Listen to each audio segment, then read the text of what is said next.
damaa li fen yi fen suñ ko génne woon dëkk bi fen dootul des ci dëkk bi nga naan nit ki jox ma sa deret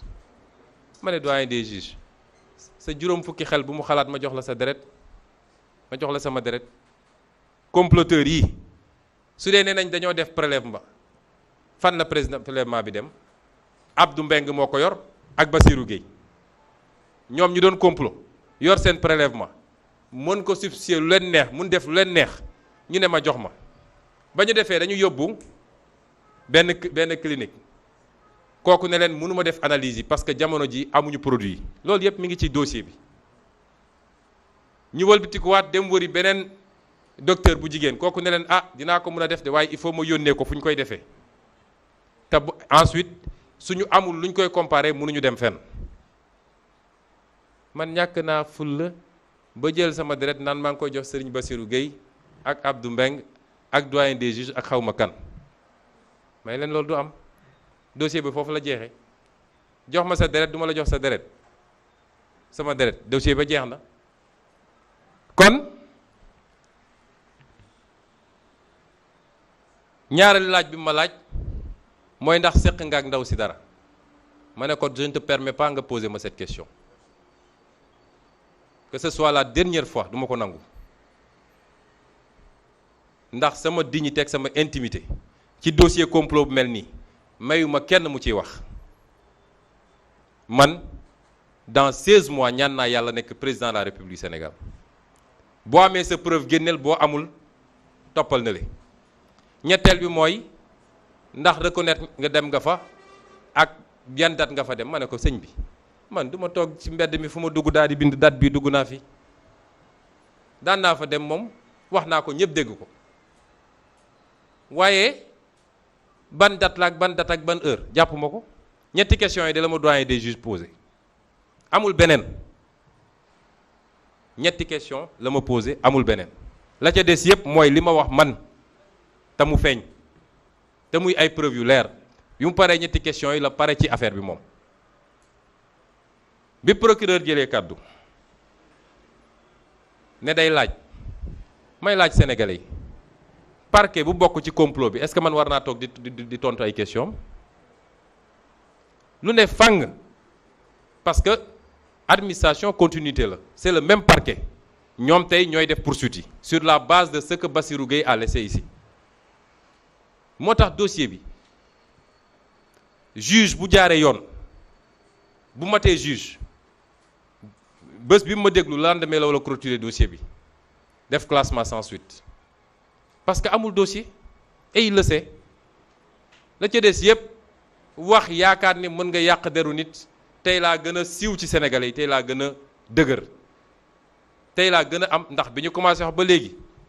su ma génnoon fii ngeen gis de te ñaari élection jaar na fi te gis ngeen samay campagne kon ñi ngi sant yàlla kon échec total la dégg naa nag ñu wax ci lu bëri nee nañu dama doon menacer juge bi man menacé wu ma juge bi de juge bi dama ko wax li ma ko wax dama ko ne sénégalais yi dootuñu nangu réew mi di tàkk ci benn acte boo xam ne benn magistrat moo koy posé parce que nag moomu leen nit ñi de moomu leen nit ñi de doxal leen yoon wax droit jàmm ne ñooy lu ko mooy nag su ngeen taalee réew mi du ngeen ci mucc loolu nag maa ko wax te am naa sañ-sañ bi parce que nag dafa doy ñaari bakkan yi fi mujj rot su juge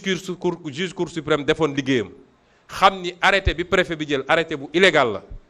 mënul tere nit ñi manifester ci base boo xam ne amul kon bakkan du rot na magistrat yi delloo ci seen xel ci yàlla te bàyyi li ñu nekkee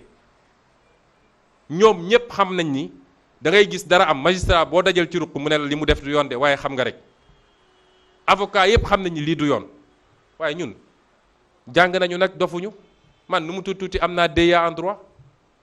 am nañu ay avocat am nañu ay magistrat nañu bàyyi dunguru gu ñu nekkee ci Macky Sall te doxal yoon suñu bëggee jàmm am ci réew mi parce que ma waxaat ko moo tax ma yoon gars yi jotagul dem leen toog bu dee bëgg nañu taal réew mi rek nañu essayer def lu ñu warul def ci dossier bi dégg naa Macky Sall ku mu gis ne ko lu fi xewoon du fi xewaat lu ko raw moo fiy xew nañu delloo ci seen xel te respecter sénégalais yi réew mi tal na leneen nit ñi lekkuñu naanuñu nit ñi liggéeyuñu nit ñi fajuwuñu réew mi nit ñi sonn lañ ngeen xëy suba ba ngoon jot di complot pour nu ngeen di liquider adversaire politique loolu ba kañ ay magistrat leen ci jàppale foo mu jeex. wax nañu tamit ni xaw ma lan ay mystique ak lu ne man de ku ma xam-xamee wu ma mystique ki wóolul boppam mooy mystique ndax bañ duggee ci bureau ba ci suuf yépp ndox la woon avocat yi ne non bul jàll lii saafara la gars yi ne ko waa mais doyen ndox mi nu mu demee mu ne non est-ce que ci toiture bi la jógee toiture bi de moo gënoon a sec fii est-ce que du ci toiture bi la jógee greffier bi ne ah non non clim bi la clim bi kenn taalu ko fu ndox di jóge gars yi ne non nañu xaar ba ñu fobeere man ma dox jaar ci kaw ndox li dem toog jàpp sama ñàmbur ndax man Macky Sall su dee xërëm rek la yaakaar du musa am dara ci man te teguma ko fenn du dul gëm yàlla wóolu ko ak nit ñu baax ñi nekk ci réew mi di ma ñaanal te kenn xamul nu mu toll man yooyu jaaxaluma ma nga bandaas loxo bi fii ba fii xam naa dañ ko ne bul nuyu gaay loolu day wane manque de confiance te juge bu manqué confiance rek def pression ci kawam day yomb juge bu ragal def pression ci kawam day yàgg moo tax wax naa ko nee naa ko pression yi ñu lay teg yépp xam naa ko Antoine Diome mi ngay jàkkool chaque jour ñu lay wax yéeg nañ ko menaces yeeg proposition yi benn yéeg nañ ko parce que ku mun a am document yi ñu am xam nga ni réew mi jaaxaluñu ma ne ko mais na nga jël sa responsabilité parce que réew mi du jeex de fii la nekk loolu moom maa ko wax te je l'assume kon lii moo xew démb amul leneen te wax nañ ko it fàttali naa ko nag ne ko man j'ai rien contre lui te dafa di juge boo xam ne ñi ko xamoon démb ak barki démb nee nañu ku jub la woon ku dëddu woon la démb ak barki démb laa wax ndax gis nañ fi lu ne te dossier bi du n'importe quel dossier ndax Macky Sall bakkanam la ci teg nee naa ko xam naa liñ la sant liñ la sant mooy même su dee dossier bi amoo ci dara fexeel rek ba renvoyer en procès mu doon un procès moral ndaw si ñëw taxaw naan fii la ma def lii fële la ma def lii nangam nangam ma ne ko loolu lañ la sant te loolu du sa liggéey yow xam nga ni loolu du sa liggéey ma ne ko tey aw ma dara contre toi waaye nag dossier bi balaa ñu la koy jox sax février 2021 bi loo dossier bi ne kët na jon nga publier woon sa page Facebook benn article boo xam ne dañ ma doon saaga ci article ba est-ce que kooku jaadu na man ma wóolu ko koo xam ne joxaguñ ko woon dossier bi xamuloon sax ni dinañ ko mus a jox dossier bi mu publier ci page Facebook am benn article benn waayu Macky Sall bu nekk France bu ma doon saaga man ak bu ma condamné ci dossier bi ñu teg ci ay 9 mois ñu woo ko moom jox ko dossier bi est-ce que loolu war na dal suñu xel ñun ci Sénégal la ñu ne ma ne ko sa digganteeg ñoom xam naa ko ndax xaritu Aïssata Tall Sall la ba tuddee ko doom te Aïssata Tall Sall moom bi affaire bi amee moo fi génne woon force spéciale force occulte moom Aïssata Tall Sall ñoom ñaar duñu réeroo xaritu Abdoulaye Daouda Diallo la bugguma dugg ci ay affaire u nett ku bandum sax waaye li xew yépp xam nañ ko ma ne ko mënuñu laa wóolu bis boo defee li nga war a def nag dinañ xam ndax mën nañ laa wóolu wala mënuñu laa wóolu lii moo xew démb ci bureau des doyens des juges amul leneen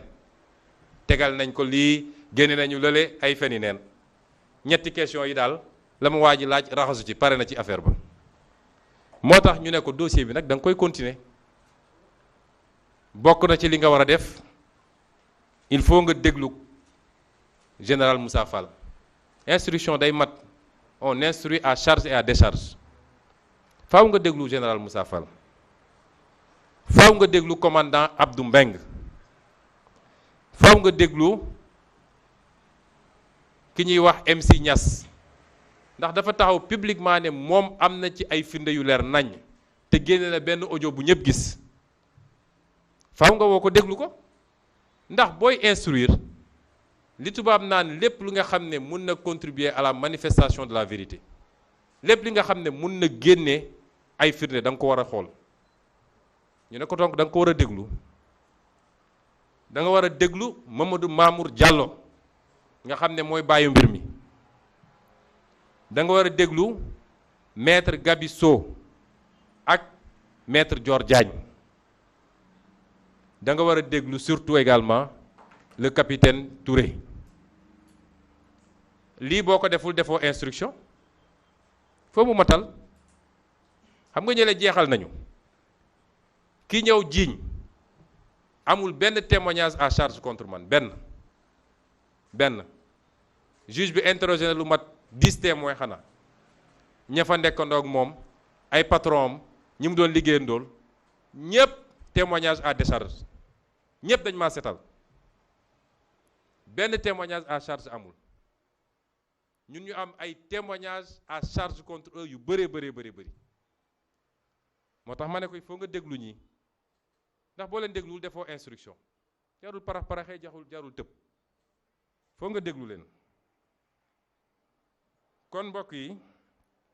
lii la ñu bëggoon leeral ci Sénégalais yi parce que dossier bii du dossier judiciaire dossier politique la moo tax bi mu dooree ba léegi dañ ko traité politiquement suñu respect ci institution judiciaire mu nga yem ci suñu woowee ñu dem uyu leen waaye seen doxalil musul dal suñu xel bi ñu nekkee ci politique ba léegi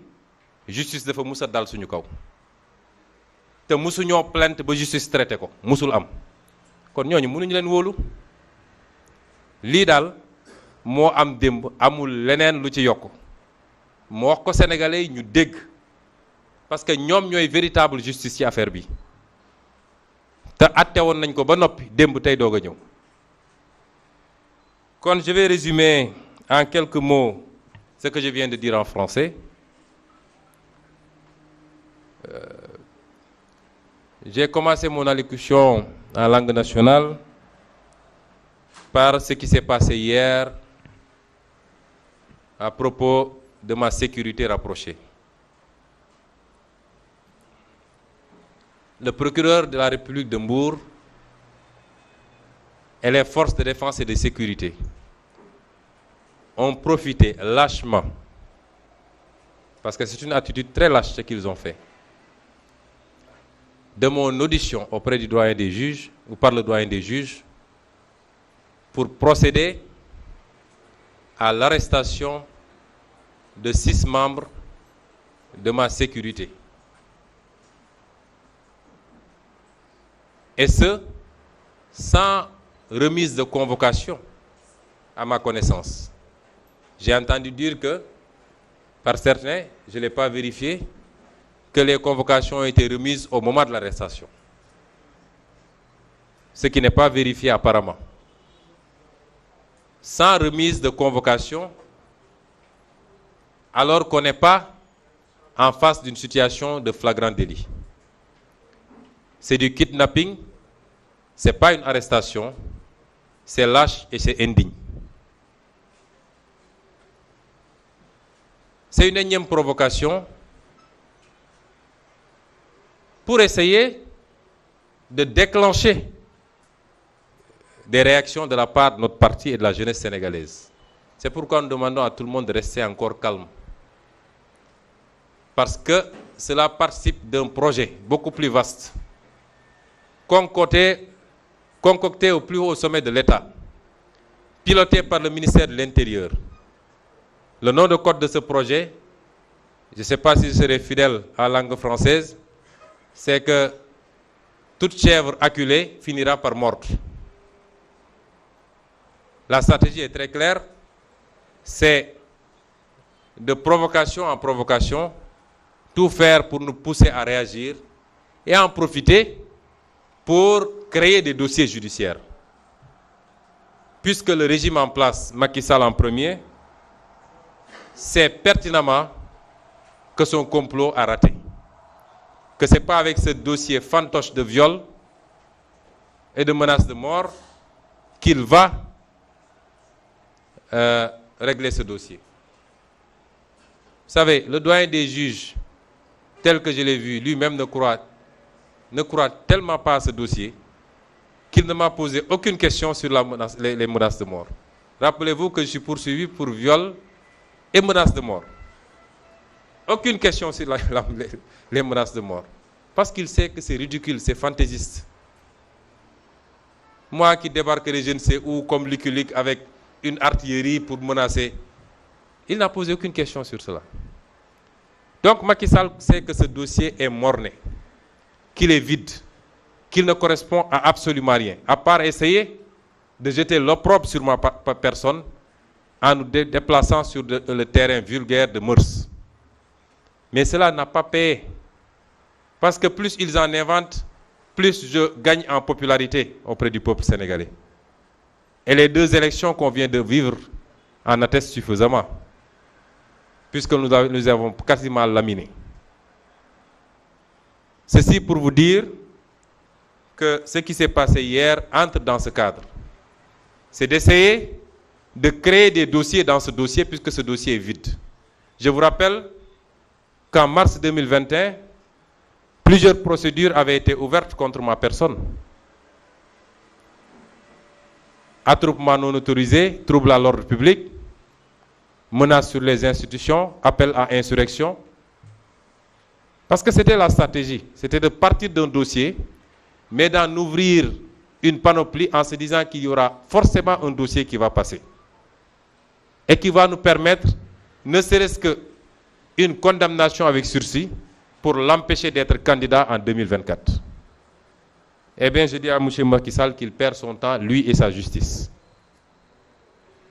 Ceux qui ont été arrêtés sont les membres les plus rapprochés de ma sécurité rapprochée.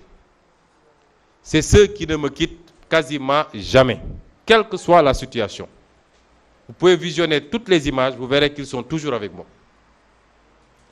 Ces messieurs n'ont participé à aucun affrontement. Ils n'ont participé à aucun rixe. Et c'est à tort qu'ils ont été arrêtés. Sans identification ni preuve. Le procureur qui s'est transformé, lui, en juge, a même décrété leur culpabilité hier. Et vous venez prendre des gens qui sont ciblés depuis longtemps. Limousine, Momo, Petit Lamine, Boy,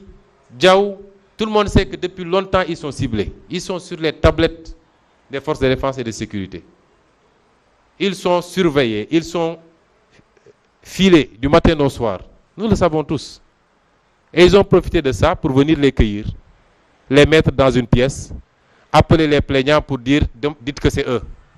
Dites que vous les avez identifiés. Ils n'ont participé à absolument rien. Et ce qui s'est passé à Tchiki relève de la légitime défense. Parce que nous avons été une énième fois attaqués. Vous savez, nous on fait une tournée pour aller à la rencontre des populations. Nous n'allons agresser personne. Et nous avons fait des dizaines et des dizaines de villages dans le département de Mbour. C'était l'avant-dernier village de notre tournée. L'avant-dernier.